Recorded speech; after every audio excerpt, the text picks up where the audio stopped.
Alrighty, epic. You haven't. Dang it. Shut up.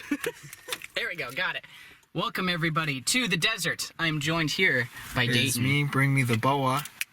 Heck yeah. Still don't have an actual uniform intro. Oh, dude, we should upload this to both of our channels. Now I'm thinking about it. Yeah. Big brain. Bro. But Double action. so behind us is probably a good prime area to look for. We're gonna be looking for snakes. Today the target species is actually gonna be the western diamondback, because this looks like really good area because of the rocks and the outcroppings. So we're gonna just film and see what we find. We might find nothing. We might find a lot of stuff. So it just kind of depends. Because I already said a target species, we're probably not gonna find them. We're not gonna find diamondbacks just because I said it. But You jinxed us. well, that's what happens when you pick a species to find. That's what happened to me when I went to Florida. Well, in Florida, I just want to see any snakes, and I found 2. I didn't film any. But so we're gonna get out. We're gonna start looking. We'll update you guys when we find anything, or even if we don't, we'll just do like we can point out cool nature-y stuff. That's pretty much it for the intro. Because once we get out there, I might talk about the equipment that is well suited for this. But that's pretty much it. Epic. Alright, onwards. How do we open this one? Lift up on the here. Wait, is it unlocked? There's a little slide directly in front of the up and then open. Oh, you can open it from the outside doorknob now.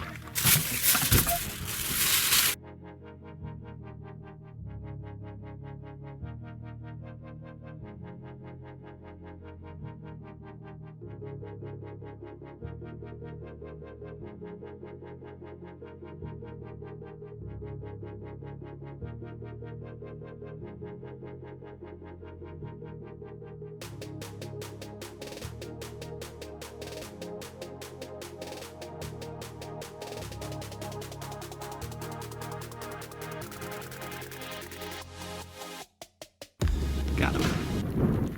Yeah, that might be a desert iguana. Oh man, Just he based got on away. the size. Where'd he go? He's down towards the grass. Oh yeah, I see him. Start heading over there. Just There he is. But see, we found something. We did in fact find. Bro. Like I said, it might not yield. The spot might not yield what you want, but it'll eventually yield something. Oh, that's cool. Because they're like the chuckwallas are like a chunky, sturdy, like well-built lizard. From here, I can't tell because it's a very wide-bodied lizard, but it's also gray, so it might either be a female chuckwalla, or is it males that are gray? One of them is gray, but it might not even be a chuckwalla. It could be potentially a desert iguana, which would be even a cooler find. That'd be the first time I've ever seen one here in the state of Arizona, and I've lived here for almost 10 years. There we go. I'll keep the gloves on in case we bump into anything else, but Okay. I doubt we will. But we might, because if it's a chuckwalla, they're actually good prey items for rattlesnakes. Diamondbacks can eat them. Blacktails can eat them. Arizona blacks can eat them. Any of the larger rattlesnakes actually can eat them. So, oh yeah, there's just a hole. Oh. There's just one big hole. Does it go through? Oh, I wonder. Yeah, because these are slabs. So, excuse me, if there's anyone hiding here, don't bite my ankle. Yeah, it goes all the way through. Oh, that's so weird. Come look at this. There's a hole eroded into the actual top of the rock.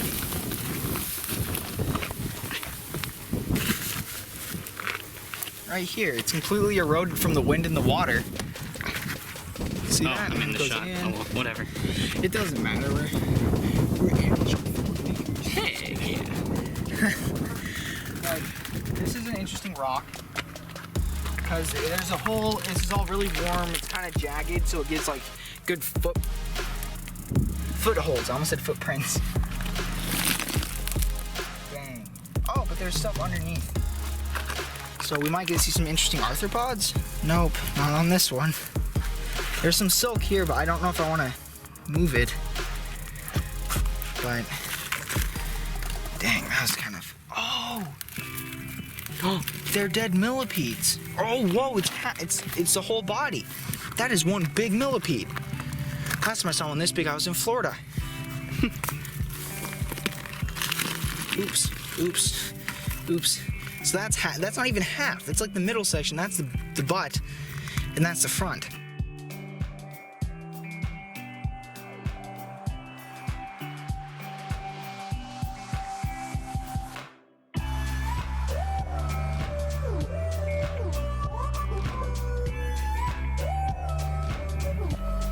Yeah, where I usually go hiking is actually just over that hill right there.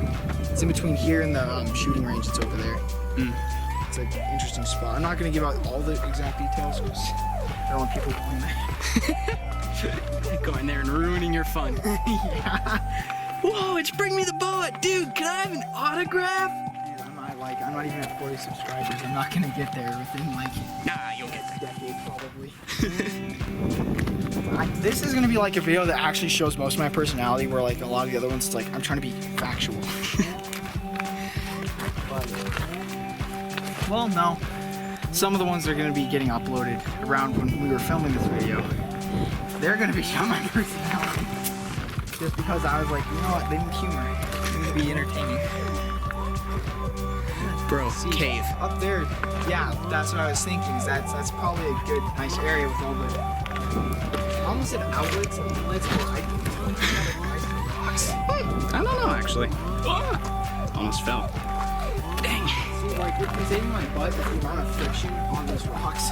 Oh. They're so, like, they're so rough and, like, the grit. Oh, we don't want to get too close to that cave, Garrett. Why not? Do you not see the beehive in the hole in the ceiling? We'll be fine. No, those are Africanized. We probably shouldn't get much closer than this. We'll be fine. Because Africanized honeybees are the ones that kill people in the valley, left and right. Okay, well, here. So we'll get up. Oh, it's literally just a little dent. But hey, look at that. That's actually cool. We're getting some Bees. decent nature shots, and it's not just reptiles today. We're doing some. That's a bee in my hair. Yeah, we should probably head out of here. Ooh, yikes. I don't know. Nope. Nope. A little bit. He's still in there.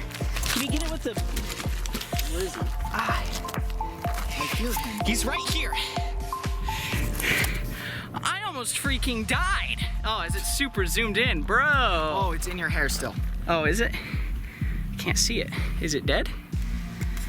Oh, let's see. What was it? It's an Africanized honeybee. So, anyone who lives in Arizona, these are pretty much indistinguishable, if I can speak, from regular honeybees. Main difference is, regular honeybees will sting you and then die. These guys, their stinger doesn't get ejected, and as you can see, he's biting my glove actually. He's doing most of the holding on. They are a highly aggressive insect species.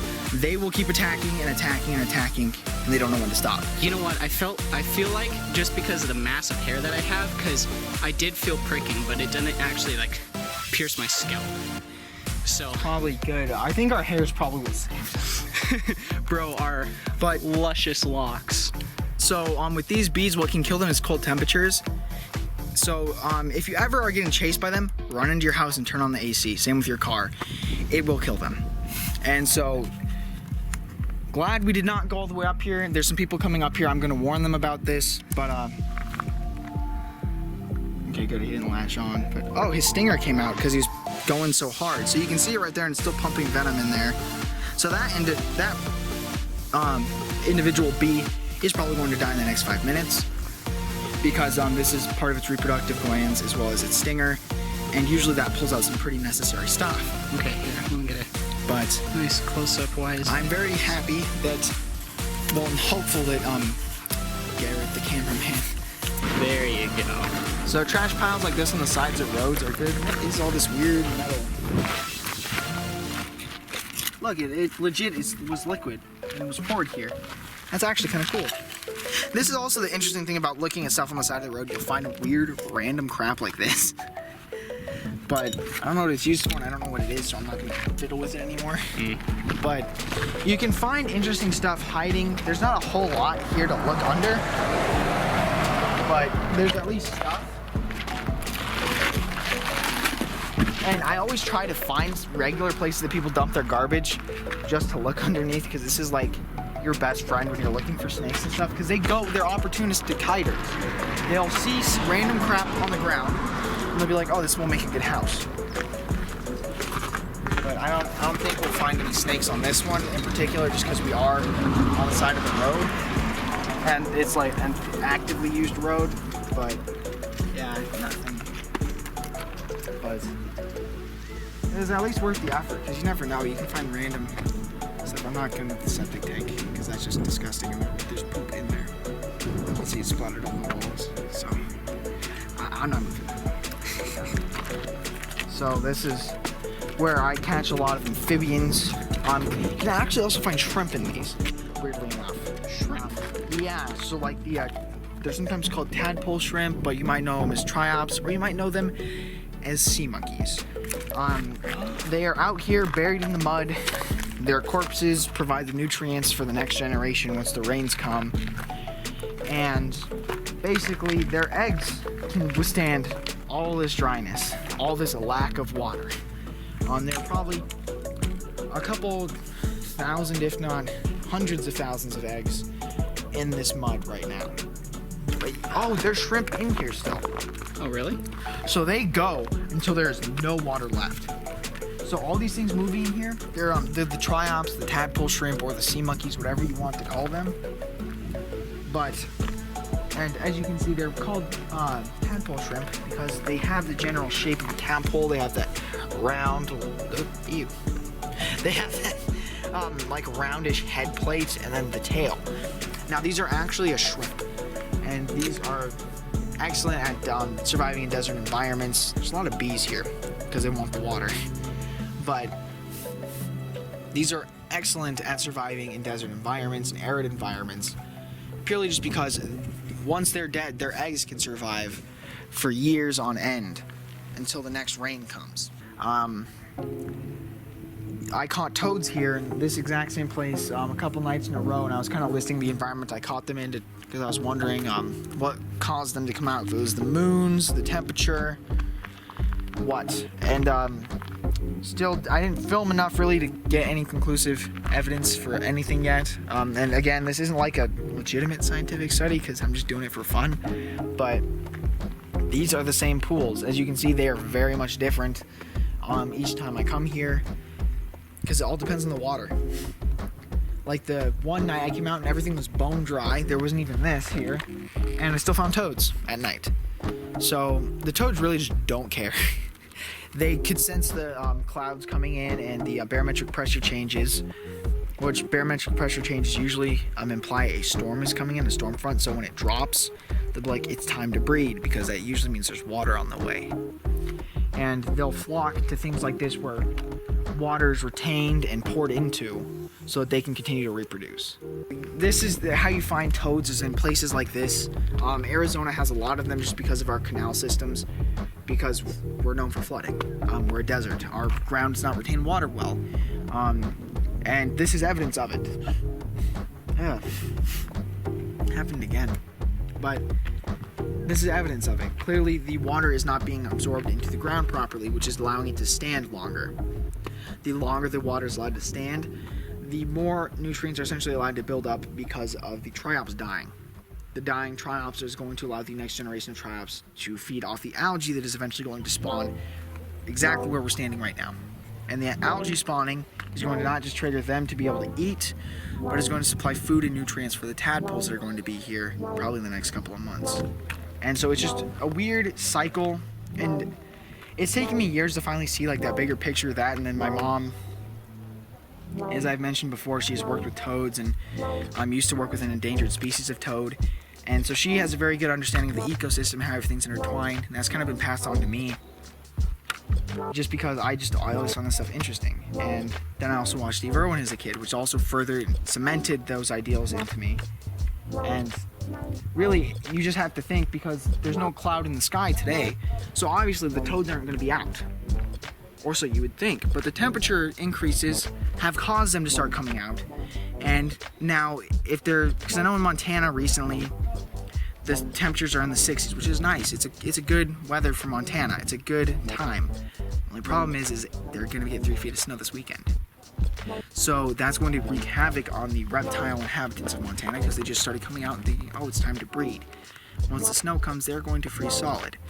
Now, obviously, Arizona reptiles would die at 60. Well, they wouldn't die. They'd go into a very slow-moving pace. But if we were to drop down really fast like that, that rapid amount of stress would probably not do anything good for them. And so something like that happening here, where like, as you can see, like the sun's out, the sky's clear, there's still the ability for water because it's not too hot, but if it starts getting up into like high 80s, almost 90s, and then we have a cool off that gets down to like mid to low 60s, maybe even high 50s, that would wreak havoc on our reptiles here in Arizona because they are adapted for hot temperatures. The species in Montana could not live here because it gets too hot, just as our species could not live there because it gets too cold. And so just it's interesting to see how the habitats are also different, but then how the weather really is what is a huge driving factor for most of our wildlife here in Arizona. We want to save all them honeybees, but as you can see, this water is like a green, murky color. That is because of the nitrogen fixation in the water. And because of that, I personally do not think any amphibians could live in this without the risk of high mutations. Because mutations will happen from mutagens, radiation, but also high levels of anything in the water for anything that is water-based or has to have their eggs in water. In a video I made a while ago, I mentioned amniotes and how that distinctifies reptiles from amphibians. Amniotes don't need water. That's what it is. Amniotes don't need water to keep their egg hydrated because there is the shell which allows water to get in, but doesn't need to be in water. That's what it is. But because of that, and because amphibians are not amniotes, they need to have moisture for their eggs. Well, in this type of disgusting water, like I don't even like touching this water because I don't know what is in it. There's so many shrimp in here, and there's even bees potentially defecating into the water and then also drinking it, which is kind of gross when you think about it, but they're just needing the water for the honey. All of these bodies that are both decaying and living in this are contributing to the amount of nitrogen that is in the water. The amount of nitrogen, if it is too high, will cause mutations. I have seen plenty of spadefoots with one eyes, multiple eyes, excess eyes, no eyes, no front legs, no back legs, one front leg and one back leg, weird things like that. Some of them that never come out of the metamorph stage, which I'll cover the amphibian lifespan in a video at some point. I am sure of that. So I need tadpoles, I need metamorphs and stuff to have visual representations of them. But metamorph is the halfway mark between a toad and a tadpole, or a frog and a tadpole. And I've seen metamorphs that never make it out of the metamorph stage because of nitrogen fixation and the amount of nitrogen that is in the water. And so water quality is a big importance for amphibians. You know what I'm realizing? A lot of the stuff we're recording in this could end up being split into multiple videos.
Still water here? Not nearly as much, but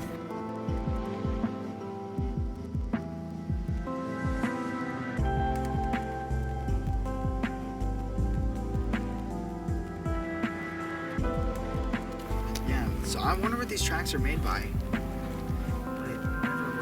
I wonder if this is like one of the shrimp's like last ditch plans.